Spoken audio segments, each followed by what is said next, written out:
We have a conundrum here, one and all. Welcome back to the channel for Grand Final Showdown Midweek Muster 20. I've been wondering for a while which Civ is the most crippled by the change to Pro Scouts in Season 10. And I think it actually might be Mali. Meanwhile, China still doesn't care and does it all the time. So what's the plan here? How does Malians overcome the Chinese greed? We're going to find out. loueMT on what's considered one of his signature civs, the one that was able to slay Vortex in game number 5. B, always crafting creative with his Malian ways. I wonder if we've got another lover of the old school Farimba build. I say old school. Last season, javelins were taken over, and I think if there's two players on my mind that would still try the Javelineer rush, it would be these two here. Looking at spawn as well, mentioning Pro Scouts. Really good split. If B wants to try and block, going to be difficult. Gold spawn's also less than ideal. One forward and then one very far out behind. Tree lines make it wallable. You're usually not thinking about that pre 8-9 minutes. Scanning rotation-wise.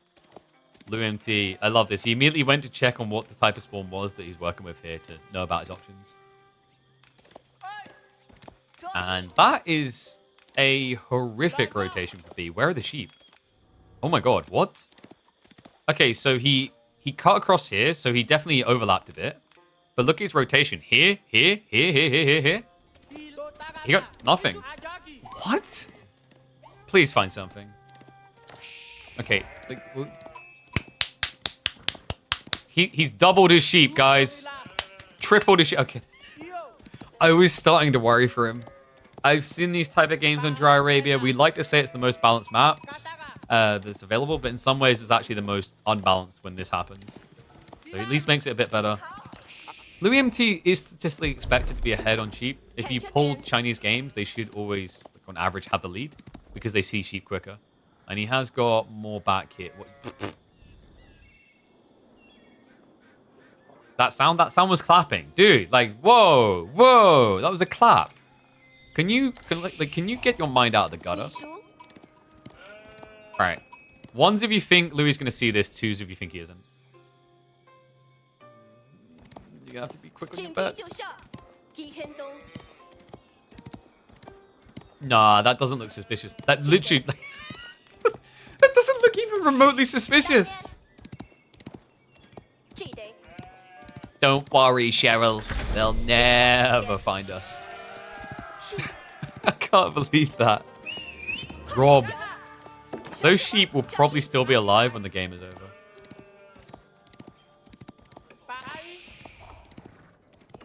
I've been noticing these type of spawns more recently. I don't know what they've done with the spawn code, but it definitely seems to happen more. Subathon over? I don't know.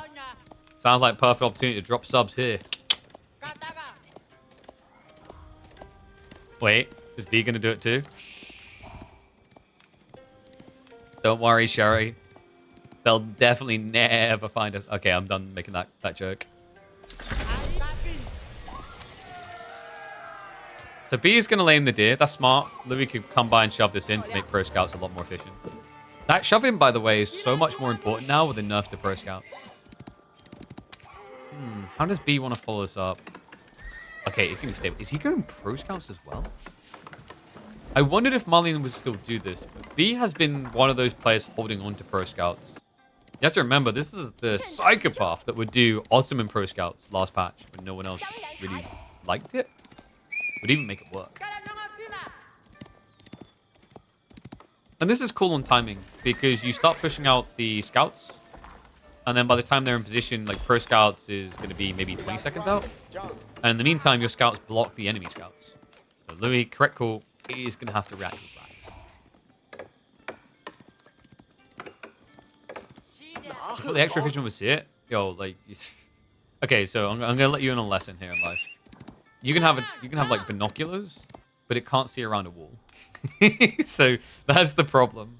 Is when like you're not going to catch many players run like this because it's too close. It's inefficient.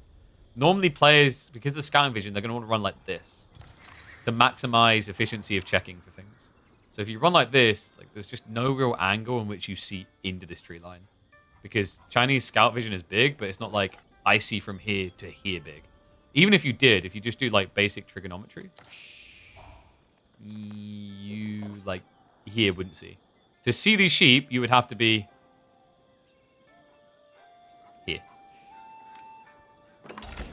Wow, look at that.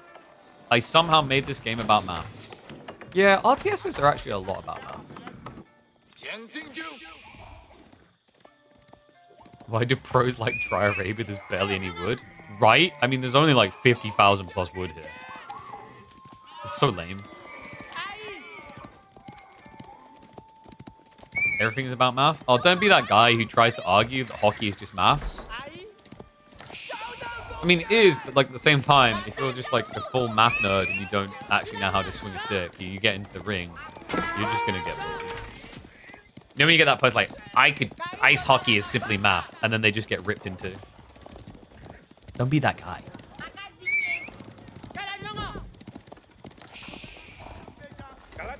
So I expect to check back in on Cheryl and her husband in 20 minutes. There better be more sheep. Archer's coming out. Louis has built a few spearmen. Yep, just a few. Just a few. Just a few. Actually, I believe in Heroes of Might and Magic terms, this is categorized as a lot. 11 spearmen is kind of wild. Louis really wants the pit mine gone. I mean, you stop at, like, what, 6 if it was just about the Pro Scouts?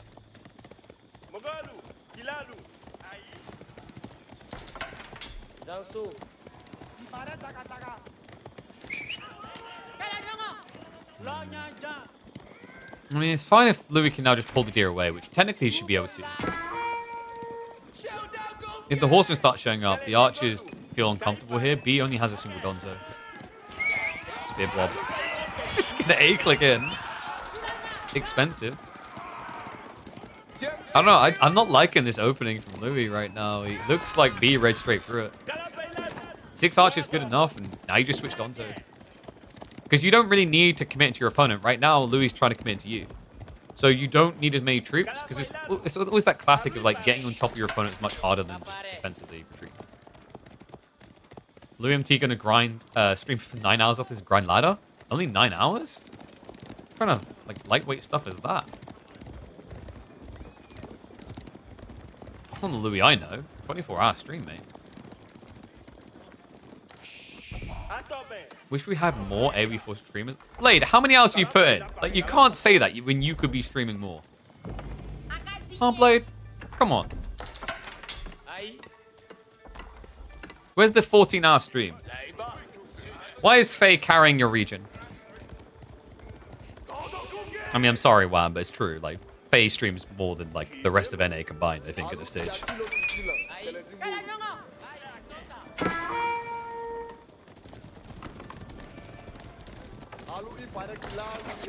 What's my solo rank? Don't have one, mate.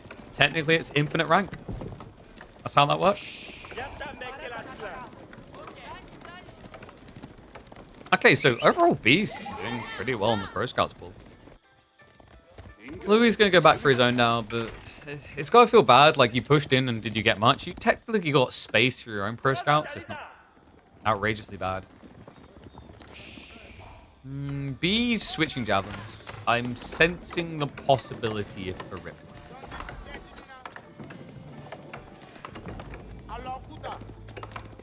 You're aware you're not streaming. Yeah, what's up, fam? Come on. Secret strategies? What have you discovered? If it's Order the Dragon crossbow, we already know that. I still can't believe that game. Face streams more than Puppy, Wham, Blade, Philosbo, GOA, Jiggly combined? Most definitely. I think GOA has more stream hours than those others combined now in the last month.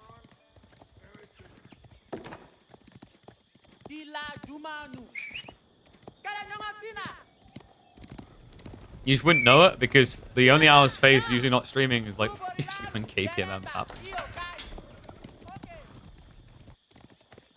Okay, so it looks like the deer now fully secured. He's going to try to be a little bit annoying, but with spears here is difficult. I think this is Farimba Javelin air rush. Is Louis reading through it though? It's quite a lot of horsemen. Can he actually... Could he actually break him quick enough? That feels hard. That feels really difficult. You can at least burn down the buildings, which technically, if you can force javelins out of the base, then yes. But he's so confident he was actually coming out of the base anyway.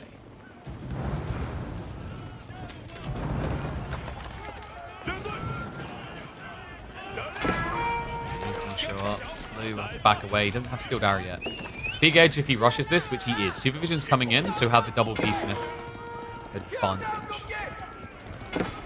It's just so sticky to try and commit into Donzo javelins. Get it? Because like they all use like giant sticks. Seriousness though, this is the premium feudal comp of infantry. Most civs get one. You know, you get like longbows are better than standard bows. Your spears are normal. Meanwhile, for Malians, javelins are better than the other ranged options, and Donzos are a premium spear. They have extra health, they have melee armor, and they have attack from range.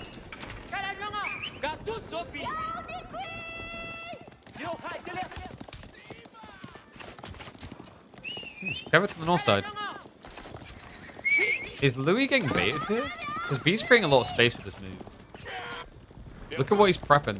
There it is, Farimba. This is crazy. Remember, javelin upgrade, Donzo upgrades, they do not take too long.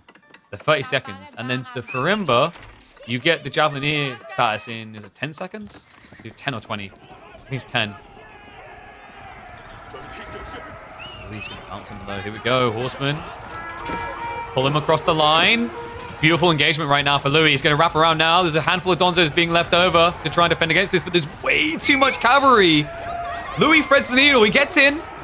The javelins are the primary target. They need to go. Go to Valhalla if they were Vikings, but I don't know where the Malians go in the afterlife. All I know is there's no longer an army. B gets punished for his crazy positioning.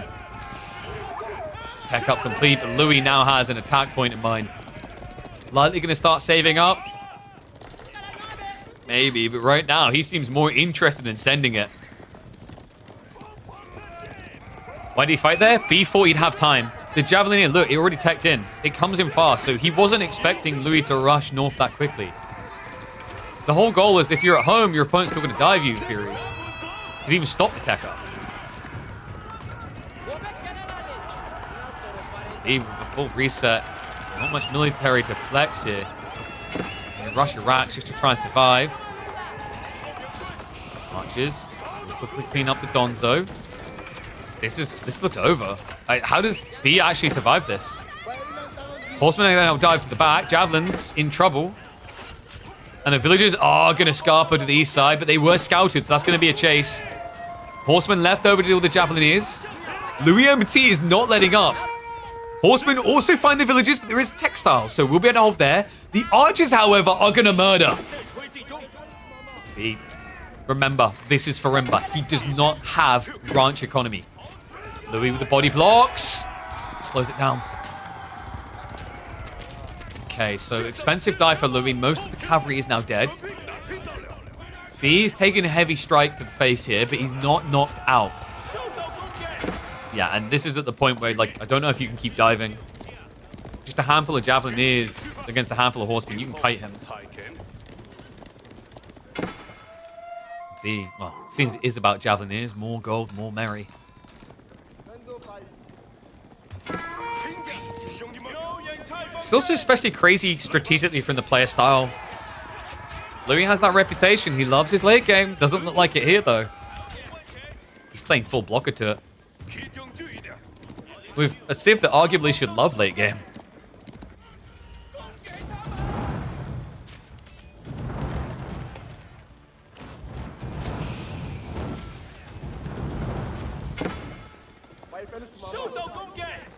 B, he 50-50 split the deer.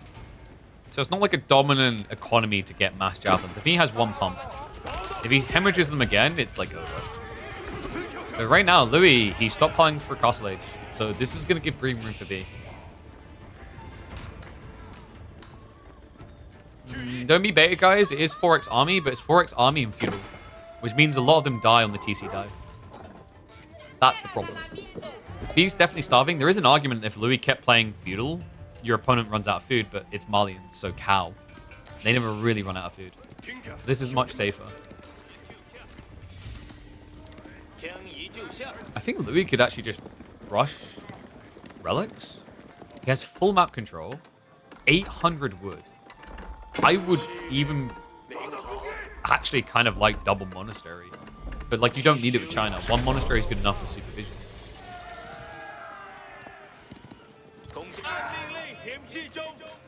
Poking again. He's still camping groups on the backside. So waiting for that desperation for food to really eat into B. And there we go. Monastery coming. So with supervision, he can get these monks out every 12 seconds. He's going to need to be fast because B is reskilling. He's up to 20 javelineers. And Louis, he's upgraded the horseman. He's committed. Oh, that's bad news for B as well. Is that intentional? Yeah, he's going Musafadi. This is a soul reap. Are you kidding me? So first there's the call on the gambit with the north side where Louis just takes a huge win. And now B is prepping Musafadi because reasonably you'd think Lancers and Palace Guard. Like, who wouldn't think Lancers and Palace Guard? That's not happening. He's still losing units to veteran archers. And he's playing blind. Man, Louis is like on another level. Okay, so we do have PG now. That's going to enable the Musafadi a bit. But the horseman spam is crazy here. He's even rushing berries, boar, just to make sure he's got enough. Remember, horseman pump is not cheap. Most people shy away from it in castle because you just don't have farms yet. And that's what makes it so dangerous. B is unlikely to expect this. Because gold is more bulky, shall we say, at this stage of the game. There's a lot more of it you can get your hands on.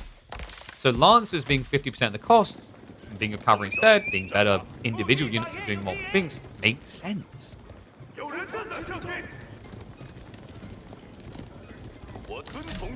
When a ram spam seal the deal after the TC dive, you would get harassed while ramming, like while building the rams, because it's javelineers.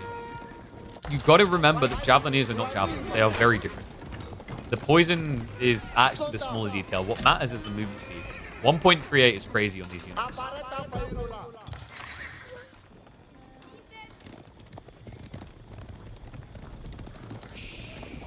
God, the size of this.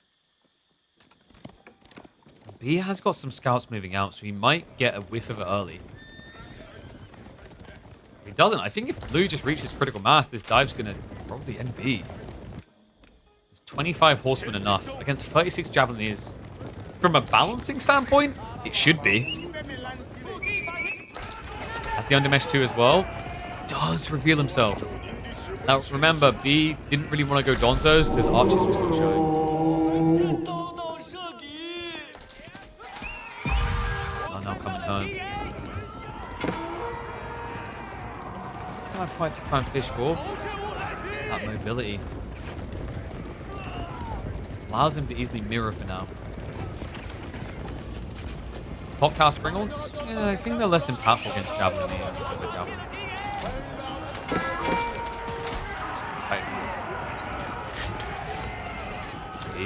Let's see if the horsemen are good enough. He's going to commit. Louis doesn't want to wait around. This was his ambush, his surprise factor. Sofa spam coming out now, though. Is going to bog the fight down. Horseman, flood pass. Pathing working a bit against them, but the javelineer count is threatened here. And the sofa's non-existent. This has to be it. The horseman, I think there's just enough to push him down. More troopers are on the way. He does send them all the way to the east side of the formation, but the archer's now following this up. B, he didn't really create a bigger gap. He hasn't got any time on his side. Second wave coming in. This one including Palace Guard and more horsemen. And at this stage, the archers, like, they're doing reasonable trades into the javelins also. Villagers now to be targeted. An eco lead that just keeps on building. He might even find him on the gold in the north. And the second wave of horsemen is going to be the nail in the coffin. Louis is looking to upset B again in a grand finals. In fact, I believe this might have been close to the trekking we had back in December, where B was able to take a game, but then Louis takes the lead. B going to be able to bounce back, or is this going to be over? Because Louis is looking on full form. in midweek muster.